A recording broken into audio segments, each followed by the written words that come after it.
from the settlement of Samba K, it's Late Night with Angela Faye.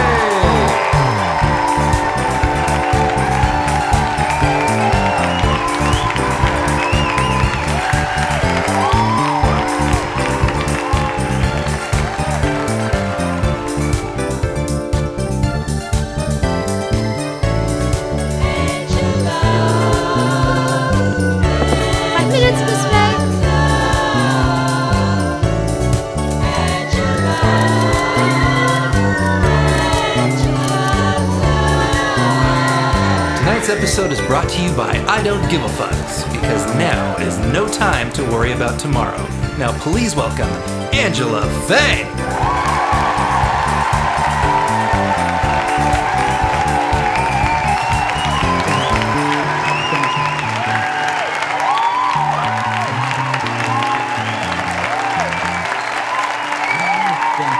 It's so wonderful to see all of you here and out there. And let's please welcome our announcer, Oliver.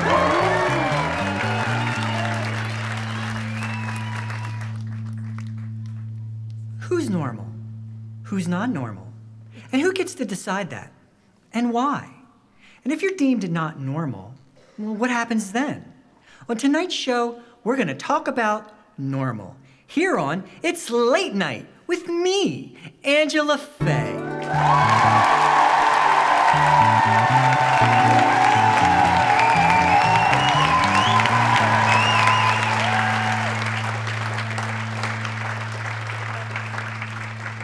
What's the idea behind normal? Well, like most things that don't exist, such as money, gender, and race, it's about control. It's a social construct which evolves over time, crafted by those in power who seek to remain in power, using that construct to shame and judge those they have chosen to be not normal.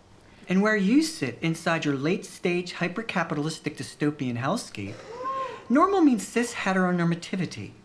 It means monogamous, patriarchal, nuclear families.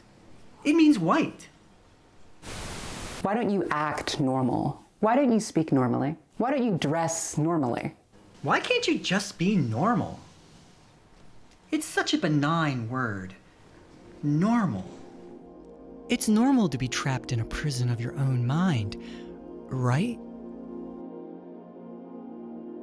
It's normal to doom scroll through the slow collapse of civilization, isn't it? And it was normal for those millions upon millions of desperate, hungry people fleeing their homes as civilization collapsed to imagine that everything would somehow go back to normal. Spoiler alert, it did.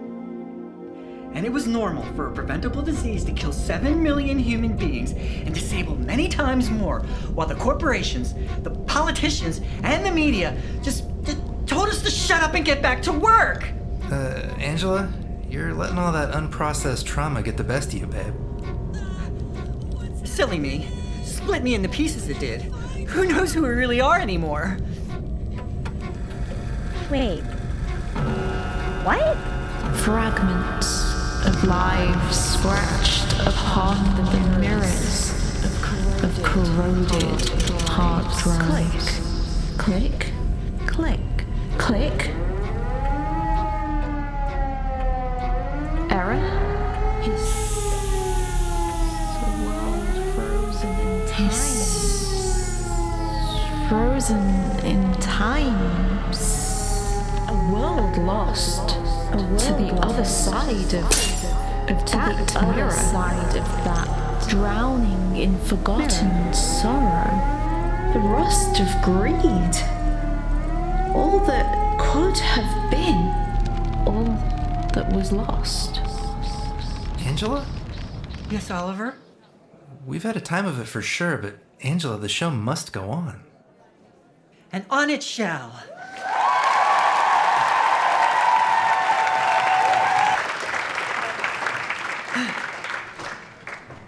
And for as benign as the word seems, normal can be weaponized against whomever's been considered not normal.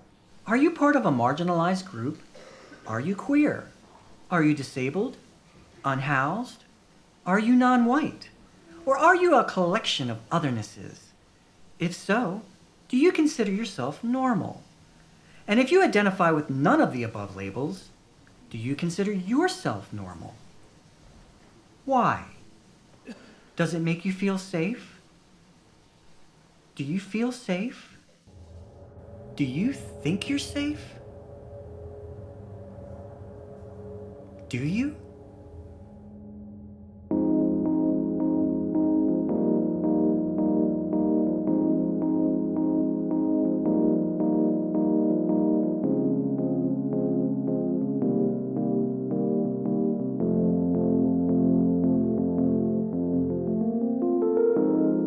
Nothing matters, and no one cares for all their promises. They left us nothing but ash. It's hard to imagine how anyone could cook the world for nothing but an illusion. The time has come to reap the heat. This is the beginning of the end, when we rage against the cage instead of listening. We're met with nothing but tanks. They love to burn for their endless growth, forcing upon all down all our throats. It's happening, an awakening. They need us more than we need them. Tear it down and take our lives back. This is the beginning of the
Emma, my sweet, why are you crying?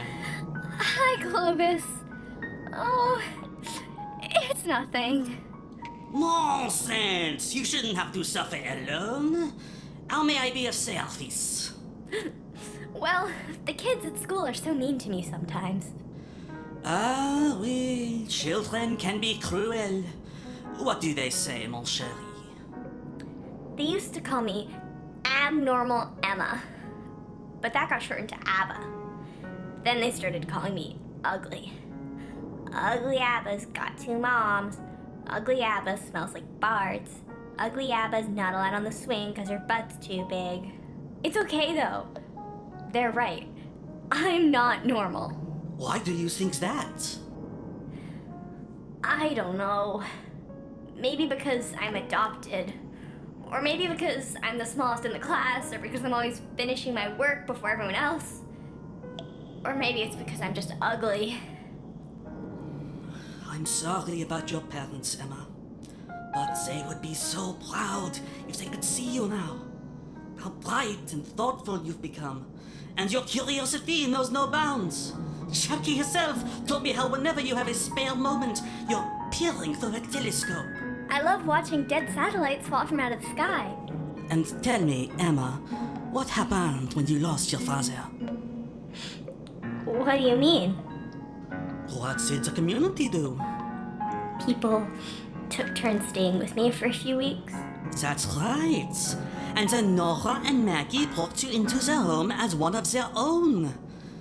We are all living through difficult times, and we need to be here for each other, because we are not going to make it any other way. And I'm sorry the other children bully you, Emma, but listen to me. If you're not normal, then none of us are. And that's wonderful. You're Emma, a perfectly unique experience.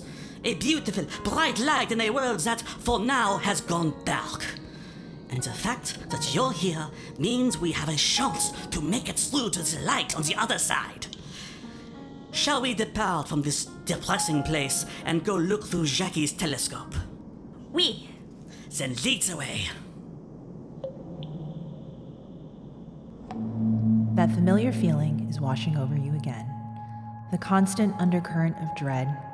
The sense that global catastrophe might happen in your lifetime. The feeling that you might somehow bear responsibility for your species' potential extinction. It doesn't have to be that way. Idontgiveafux was developed to work with your brain's own chemistry, to soothe the screaming inside as you're forced to watch capitalism burn our world into a cinder while you feel helpless to do anything to stop it. Side effects may include continued unchecked emissions of fossil fuels, huge swaths of the planet becoming uninhabitable, billions of climate migrants facing the horrors of starvation and violence, and the total destruction of the biosphere. Ask your doctor if Idontgiveafux may be right for you, because today is no time to worry about tomorrow. Welcome back to the show. When someone or something has been labeled not normal by a certain group of people, either in their quest for power or out of simple cruelty, the effects of that label can be far-reaching and have disastrous consequences. The way we experience our reality was created mostly by cis white men. Our culture, politics, science, and religions have been constructed around that worldview. And for those of us who fall outside those parameters, the not normals, our representation has been molded by them. To explore this further, please welcome from the channel Swolesome, Finn. Welcome to the show, Finn. Thanks for having me, Andrew. Those of us in the Western world occupy a social structure designed with a certain population in mind. That of the factory-setting man. From entertainment to academia to medical care, thin, white, non-disabled, heterosexual, cisgender men have dominated stories and research to the point of becoming the standard in both. That is, the assumed base model of a human being. Few people consciously push or absorb this idea, but conscious or not, it has led a great many to unknowingly categorize any traits that differ from these apparent factory settings as not normal. Throughout the 20th century, the vast majority of medical research focused on the experiences and health of the factory-setting man. The obvious impacts here are misdiagnoses and suboptimal treatment for anyone who exists outside these apparent factory settings. But more pernicious still are the unconscious and sometimes conscious biases of many care providers toward anyone outside that setting. Being deemed not normal means the spotlight of criticism and the shadow of neglect, meaning many of us not normals are left to carve out a new normal based on our own experiences. This can happen in designated physical spaces, but often takes place on social media, much to the chagrin of the factory-setting man, who tastes exclusion and isolation and applies it to the world beyond his Twitter feed. And since the world was built for him, by him, the factory-setting man has no reason to want to dismantle it. Though he may crave the sense of identity that the not-normals find beyond the boundary of normalcy, in most cases, when challenged, the factory-setting man becomes defensive, resentful, at times violent, because the very existence of the not-normals challenges his legitimacy. But no one wants to take anything away from the factory-setting man. Us not-normals just want the same considerations, opportunities, and security that have been the foundation of his world. We simply want him to see that our wellness is not a threat to his own, that his liberation is tied directly to ours, to understand that there are no factory settings for human beings, and how much the world opens up to all of us when we acknowledge that. Back to you, Angela. Thank you, Finn. Now it's time to play Are They Normal?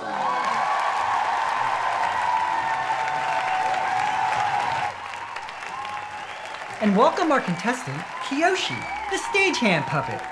Welcome, Kiyoshi. Are you ready? I'm going to read 3 examples of different individuals, and Kiyoshi will have to choose whether they are normal or not normal.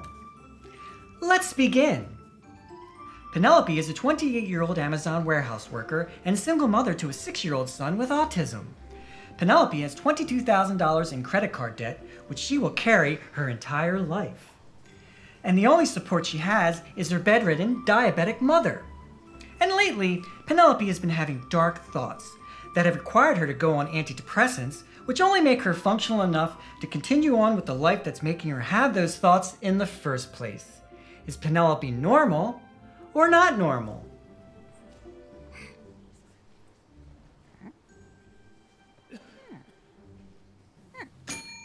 I'm sorry, but that's incorrect. Within the capitalistic system, an exploited class is a necessity. Without one, it can't survive. So Penelope's life is as normal as they come. Next example. Beth is a 60-year-old Midwestern grandmom, retired nurse, skilled knitter, and school board member. She spends most of her days on Facebook sharing photos of her knitted creations, as well as memes of that blood-sucking socialist traitor, Joe Biden. And Beth recently cut off communication with her 16-year-old granddaughter, whose brain has been rotted away by all that transgender ideology. Is Beth normal or not normal? Wrong! Beth is perfectly normal in a political system that requires exploiting class, racial, and cultural divisions to fuel the constant rage machine, no matter the cost, for a few votes. And for our last example, Blaine is a 45-year-old Oxford-educated finance minister, as well as a part-time lobbyist for an energy company. Through his connections, he killed plans for a wind farm in the North Sea off the coast of Scotland that would have provided energy for tens of thousands of homes, and instead lobbied to get hundreds of oil and gas licenses approved in the same area. Is Blaine normal or not normal? Wrong again! Blaine is absolutely 100% certified normal. Capitalism requires the use of fossil fuels to churn the endless growth machine, even though the byproduct of all that churning is our potential extinction, because short-term profits doesn't care about long-term survivability. You know, normal. Let's hear it for our contestant, Kiyoshi.